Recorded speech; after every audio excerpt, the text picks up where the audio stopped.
मिला टाइम्स में खुशामदीद। मैं हूं शम्स तबरेज़ क़ासमी और इस वक्त मौजूद हूं मुंबई में नरीमन पॉइंट पर। इस तरफ समंदर है, इधर मुंबई शहर है। आपको मुंबई की बुलंद तरीन इमारतें दिख रही होगी। महाराष्ट्र की मुंबई राजधानी है और सिर्फ महाराष्ट्र की नहीं बल्कि हिंदुस्तान का भी इकोनॉमिक कैपिटल मुंबई को कहा जाता है।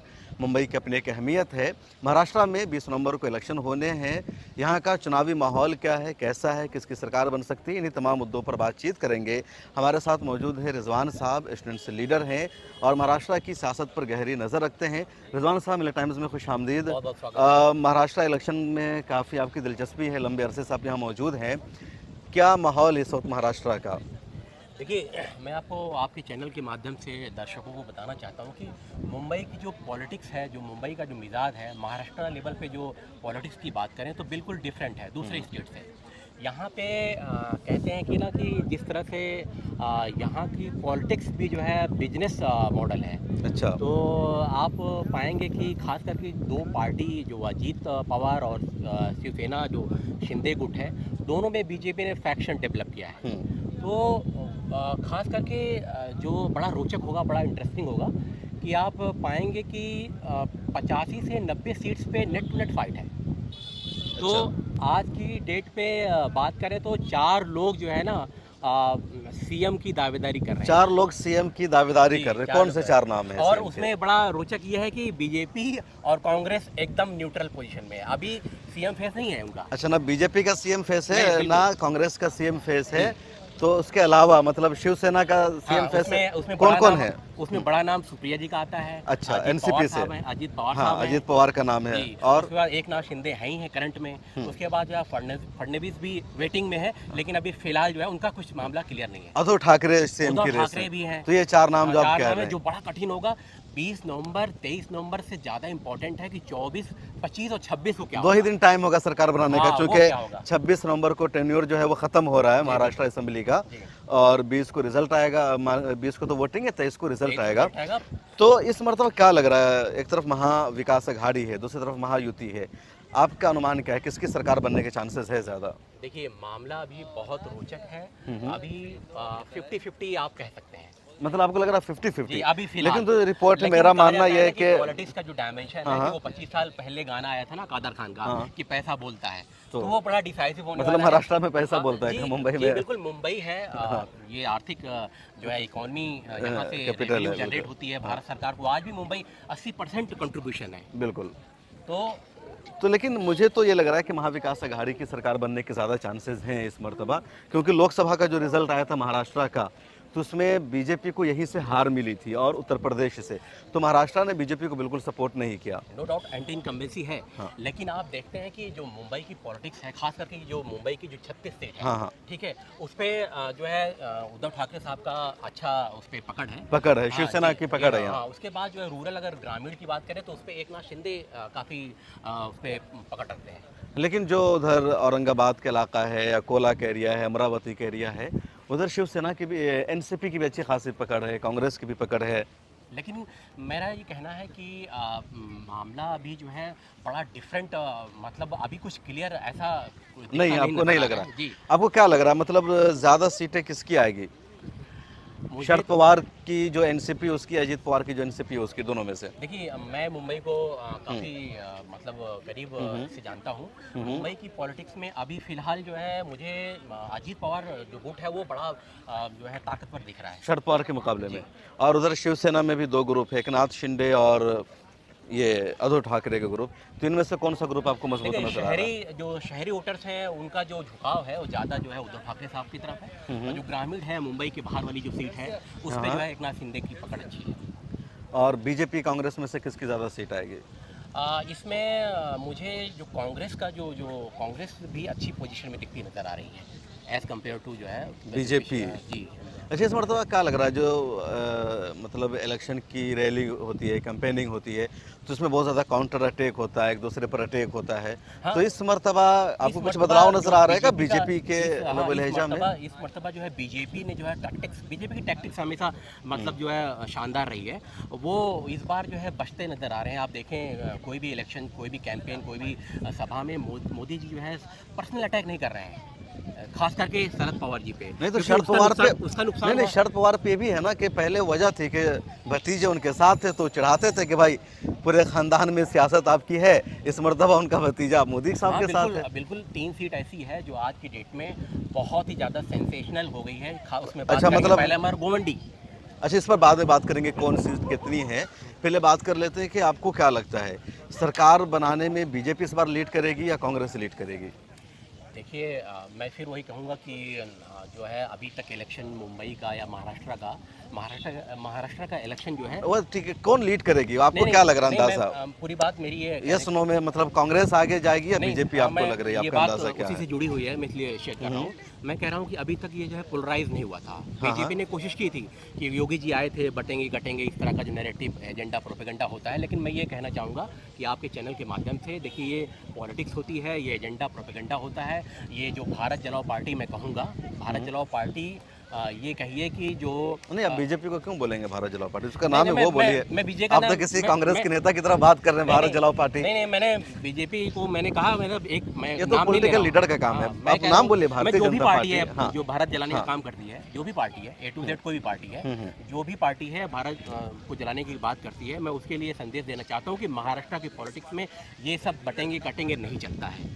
यहाँ पे यहाँ के लोगों को, नॉर्थ इंडियन को कितनी मोहब्बत के साथ जो है अकोमोडेट किया है। यहाँ के लोग बहुत अच्छे हैं, लोगों को रोजगार दिया है। ये सब तो नैरेटिव है। 20 साल पहले जो नॉर्थ इंडियन को मारा पीटा जाता था, वो सब नैरेटिव था। अब नहीं चल रहा है वो सब केवल एजेंडा प्रोपेगेंडा हिंदू का पार्ट। मुसलमान का कोई नैरेटिव दिख रहा है आपको इस चुनाव नहीं में? फिलहाल अभी नहीं था, लेकिन फिलहाल 2 दिन से आप सज्जाद नुमानी साहब का स्टेटमेंट आया अच्छा है। वहाँ से जादू हाँ, मानी मौलाना साहब, लेकिन सज्जाद। उसको बनाने की कोशिश की मुझे लगता है कि बीजेपी ज़्यादा उसमें कामयाब नहीं हो पाई। हाँ फिलहाल कोशिश बल्कि तो। बीजेपी बैकफुट पर गई है, उन्होंने एक अपील की कि आपको किनको कहाँ से वोट करना है। तो हाँ लेकिन लेकिन फिलहाल इन सब चीज़ों से बचना चाहिए। मैं आपका यही ऐसा कहूँगा। मानना है? हाँ अच्छा ये बताइए कि महाराष्ट्र की, खास हम लोग मुंबई में इस वक्त हैं, तो मुंबई की कितनी सीटें आपको बहुत ज़्यादा इंपॉर्टेंट दिख रही है जहाँ पर लड़ाई टफ है? देखिए 3-4 सीटें ऐसी हैं जो एकदम हॉट सीट बनी हुई है। उसमें पहला नाम आपका गोवंडी का गोवंडी आता का है। पूरा नेशनल मीडिया पूरा अटेंशन वहाँ दिया हुआ है, पूरा डेरा डाल के रखा हुआ है। गोवंडी सारे पर। चैनल से, हाँ किस सारे किस के चैनल। बीच लड़ाई है गोवंडी में? गोवंडी में अभी जो है नेट टू नेट फाइट जो है, हमें आइए ना बैठ के बात बड़े करते हैं यहाँ कद्दावर पर। नेता है नवाब मलिक साहब। हाँ और जो 15 साल से लगभग इस बार चौथी टर्म में हाँ। कंटेस्ट कर रहे हैं, अबू आजिम साहब, उसमें मुकाबला देखने को मिला। नवाब मलिक और अबू आसिम आजमी जी। वहाँ MIM से भी उम्मीदवार है अतीक अहमद, और मैंने देखा कि काफ़ी मजबूत फाइट है वहाँ। आज़ाद उम्मीदवार भी वसीम अहमद खान जो कांग्रेस के नेता हैं, हाँ, और वसीम अहमद। कांग्रेस उनको पार्टी से भी नहीं निकाला है, तो कांग्रेस के सारे वर्कर उनके साथ हैं। हाँ वो बागी हुए हैं और ठीक ठाक। मुझे तो नहीं लगता है कि वो रोज उसमें मेन स्ट्रीम में हैं। लेकिन 2 लोग जो है आपको लगता है कि नवाब मलिक और अबू आसिम आजमी बिल्कुल ज़्यादा? एकदम नेट टू नेट। अच्छा गोंडी के अलावा और कौन सी सीट है गोंडी के जो? अलावा बड़ी इंटरेस्टिंग सीट जो है आपकी वर्ली है, जहाँ पे कौन-कौन है जो वर्ली में? वहाँ पे आदित्य ठाकरे हैं और उनके बेटे हैं, वो लड़ रहे हैं, वहाँ फाइट है। उसके बाद बारामती एक सीट है। बारामती भी इंटरेस्टिंग है, वो जो अजीत पवार के भतीजे और जो है अजीत पवार में हो रही है। लेकिन मामला वहाँ अजीत पवार का भारी है, बहुत बड़े लीडर हैं, तो इस वजह से और कौन सी सीट आपको इंटरेस्टिंग ये दिख रही है? 3-4 सीटें जो है काफ़ी रोचक होने वाली अणुशक्ति है। नगर के बारे में कहा, जहाँ 2 अणुशक्ति नौजवान नगर, हाँ हैं। ये भी एक इम्पोर्टेंट सीट है, जहाँ पे जो है फहद साहब उसमें है, और बड़े नेता जो कद्दावर नेता है नवाब साहब की बेटी हैं। उसमें भी जो है मामला जो है ठीक है, मतलब अब कहना अभी तो उचित नहीं होगा। लेकिन ये है कि वहाँ पे फहद साहब स्ट्रगल कर रहे हैं, संघर्ष कर रहे हैं, और देखिए नतीजा 23 को। मुमरा की भी एक सीट है, उसका आपने हाँ कब्जा नकीबुल्ला किया? साहब हैं, और उसके बाद जो है आपके बड़े जितेंद्र कद्दावर अवार्ड, नेता हैं हाँ। जितेंद्र अवार्ड साहब कैबिनेट मिनिस्टर कर रहे हैं। तो वो भी सीट जो है इस बार कुछ खेला हो सकता है, कुछ नया नतीजा चौंकाने वाला हो सकता है। और मैं आपको बताऊं कि इस बार जो है जो बड़ी मतलब इम्पोर्टेंट बात है कि महाराष्ट्र की पॉलिटिक्स में इस बार देखिए बीजेपी जो है यहाँ पे जो बिजनेस मॉडल है ना, उस मॉडल पे पॉलिटिक्स कर रही है अभी। क्या है मतलब, क्या है बिजनेस मैं कहना मॉडल? चाह रहा हूँ कि जैसे कहते हैं ना कि यहाँ का मारवाड़ी और गुजराती बहुत कम मार्जिन पे धंधा करता है, 25 पैसा 50 पैसा, ठीक है, 25 पैसा 50 पैसे पे। लेकिन धंधा और का। लोग और स्टेट के लोग नहीं करते, लेकिन ज़्यादा वो करते उनको हैं। ज़्यादा मुनाफा चाहिए, यूपी बिहार वाले खास तौर पर, है हाँ ना? लेकिन वो ये अंडरस्टैंडिंग है उनकी, बिजनेस की उनकी समझ है। 25 पैसा 50 पैसे पे भी पॉलिटिक्स वो करते हैं, बिजनेस करते हैं। तो इसी तरह से बीजेपी का जो प्रोग्राम है, जो एजेंडा है, जो उनका मैनिफेस्टो है, पूरा क्लियरली आप देखेंगे ना, उसी पैटर्न पे पूरा डिज़ाइन किया गया है कि किस तरह से जो है सबको भागीदारी देनी है। और ख़ास करके एक चीज़ और बता रहा हूँ आपको, मैं चाहता हूँ दिल से महाराष्ट्र में मुसलमानों की लीडरशिप, दलितों की लीडरशिप इस समय क्राइसिस है, ठीक है।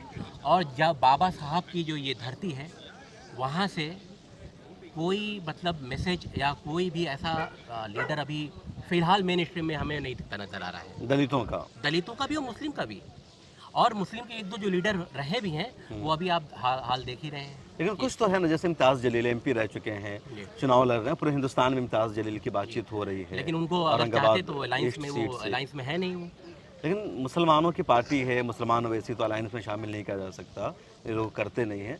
लेकिन एक बड़ा नाम तो है, लीडरशिप तो भर रही है जी, उभर रही है। लेकिन मैं ये कहूँगा कि दलितों के प्रकाश अम्बेडकर है, वो यही कि उनकी पार्टी वंचित बहुजन अघाड़ी इस मर्तबा अच्छा खासा असर डाल रही है। पिछले मतलब वोट भी उनके लोगों को अच्छे खासे आ रहे हैं।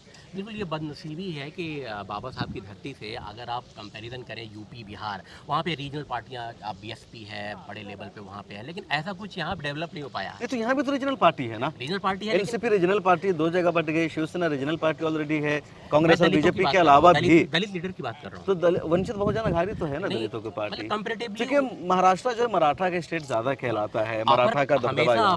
अपर क्लास पॉलिटिक्स यहाँ डोमिनेट किया है। तो इस बार जो यूपी है बिहार में तो ये मायावती की पार्टी है, पॉलिटिक्स तो सारी ब्राह्मणों के हाथ में होती है वहाँ। 4 बार मुख्यमंत्री रही हैं। मुख्यमंत्री रही है, लेकिन उनको मुख्यमंत्री बनाने वाला कौन था, उनका एडवाइजर कौन था, एडवाइजर ठीक उनको डील कौन कर रहा था? लेकिन आप देखेंगे कि सारे तो ब्राह्मणी लोग थे, अपर क्लास ब्राह्मण है। लेकिन आप कंपैरेटिवली तुलनात्मक रूप से देखेंगे तो यहाँ पे वीक है लीडरशिप। यहाँ दलितों मुसलमानों की लीडरशिप क्यों क्राइसिस में है यहाँ, क्यों नहीं है? क्राइसिस में इसलिए है क्योंकि एक तो आप देखेंगे कि थोड़ा सा यहाँ पे पॉलिटिक्स जो है उस तरह की नहीं रहती। हिंदू मुस्लिम डिविसिव पॉलिटिक्स नहीं है यहाँ पे, इस तरह की बातें नहीं। इससे क्या होगा, मुस्लिम लीडरशिप नहीं, मुस्लिम लीडरशिप का हिंदू मुस्लिम के पॉलिटिक्स से क्या लेना देना है? देखिए अभी मतलब कोई मुसलमानों का बड़ा चेहरा, मुसलमानों का किसको मानते हैं महाराष्ट्र में, कौन है मुसलमानों का बड़ा लीडर? देखिए नवाब साहब एक थे, 6 बार कैबिनेट मिनिस्टर रहे हैं, ठीक है। तो उसमें देखिए फैक्शन डेवलप हुआ, वो भी वहाँ क्राइसिस दिख रहा है। तो इसके पीछे एक साजिशें हुई हैं। नहीं ठीक है, तो एनसीपी के लिए और कौन है नवाब मलिक के अलावा, किसको आप जानते हैं? नवाब मलिक के अलावा आप जो है बड़ा नाम था जिनका अभी जो है इस हादसे में उनकी मौत हो गई। आप इनकी बात कर रहे हैं, जिशान सिद्दीकी के जो फादर थे, बाबा सिद्दीकी साहब एक बड़ा और किसको बड़ा नाम? जावेद साहब हुआ करते थे। नहीं, अभी मौजूदा दौर में जो उनकी बात नहीं, अभी फिलहाल तो मुझे क्राइसिस। अबू आसिम आजमी को नहीं मानते कि मुसलमानों के लीडर है वो? अबू आजमी जो है यहाँ नवाब मलिक को सियासत में लाने वाले अबू आसिम आजमी है, तो आप नवाब मलिक का नाम ले रहे हैं, अबू आसिम आजमी का नहीं। उनके कार्यकर्ता कहते हैं कि नहीं, नवाब मलिक ने जो है उनको लॉन्च किया है। लेकिन अबू आसिम आजमी का एक बड़ा नाम है महाराष्ट्र में, मुंबई में, और मिली सरगर्मियों में उनकी एक्टिविटी रहती है, तो आप कैसे नजर रहती है। लेकिन आप मेन स्ट्रीम जो है जो पार्टियां हैं उनके साथ क्या अलायंस है, क्या गठबंधन है, क्या लोग जो है अलायंस नहीं, उन्होंने हटके अपना लड़ा क्यों? मेन स्ट्रीम में 2 सीटें दे रहे, क्या हिस्सेदारी, क्या स्टेक है, क्या मतलब अच्छा क्या नहीं, इन्होंने इनको हिस्सेदारी नहीं दी गई तो उन्होंने 8-10 सीटों पर अपने उम्मीदवार उतार दिए। उतार दिए। ये तो हिकमत अमली होती है ना। एमआईएम को उन्होंने नहीं उतारा, एमआईएम के बारे में खौफ दिखा रहे हैं ये लोगों को कि बीजेपी की बी टीम है, इनको वोट दोगे मुसलमानों का वोट तकसीम हो जाएगा, कांग्रेस को इसकी जिताओ। एमआईएम 16 सीटों पर चुनाव लड़ रही पूरी मजबूती के साथ। हाँ बिल्कुल। अब इनको अलायंस में शामिल नहीं किया तो अब क्या कहेंगे कि नाकाम हो गए? नहीं, बिल्कुल जो है बड़ा नाम है, अबू आजमी साहब का बड़ा नाम है। लेकिन मैं ये कहूँगा कि जो मेन स्ट्रीम जो पॉलिटिक्स है उसमें अभी फ़िलहाल जो है कोई जो है भागीदारी दिखती नज़र नहीं आ रही है। किनकी भागीदारी दिख रही है? मुसलमानों की, दलितों की, मतलब इस तरह की जो है। देखिए अल्टीमेटली जो है पॉलिटिक्स का जो डायमेंशन है वो ख़ास करके जो शहरी इलाके हैं, और मुंबई की बात करें, यहाँ पे वही कादर खान का जो गाना मुझे याद आता है ना कि पैसा बोलता है। तो आपको लगता है कि जो मुंबई या महाराष्ट्र की सियासत है उसमें पैसे का अच्छा खासा बहुत बड़ा रोल है। तो बहरहाल देखिए, हम बात कर रहे थे रिजवान साहब से कि महाराष्ट्र की सियासत का क्या अंदाज़ है। खासतौर पर मुंबई में हम लोग मौजूद हैं, मुंबई में ये रहते हैं, तो मुंबई के मुद्दों पर हम लोगों ने चर्चा की है। महाराष्ट्र यूपी के बाद दूसरा सबसे बड़ा स्टेट है जहां 288 असेंबली की सीटें हैं, और महाराष्ट्र का भी देश की सियासत पर बड़ा असर होता है। महाराष्ट्र में 2 पार्टी ऐसी है जो 2 जगह तकसीम है, और ये एग्ज़ाम है, इम्तहान है बीजेपी का कि बीजेपी ने शिवसेना को जो 2 जगह तकसीम कर दिया है, तो क्या जो शिवसेना के चाहने वाले हैं वो बीजेपी की इस तकसीम पर अमल करते हैं, या वो उद्धव ठाकरे के साथ आएंगे, एकनाथ शिंदे के साथ नहीं जाएंगे? इसी तरह एनसीपी 2 जगह तकसीम है, शरद पवार और अजीत पवार के साथ। जो वोटर्स है वो अजीत पवार को लीडर मानेंगे या सिर्फ शरद पवार को ही सपोर्ट करेंगे? तो एक बड़ा इम्तहान भी है बीजेपी का। और अगर बीजेपी को लगता है कि उसने जो सियासत की थी, तकसीम करने की कोशिश की, तो उसमें कामयाब नहीं हुई, तो बीजेपी की अखलाकी तौर पर एक और बड़ी हार मानी जाएगी। आपको क्या लगता है? महाराष्ट्र में किसकी सरकार बनेगी, कौन चीफ मिनिस्टर बनेगा, कमेंट सेक्शन में ज़रूर लिखें। फिर मुलाकात होगी और मिले टाइम्स के साथ जुड़े रहिए।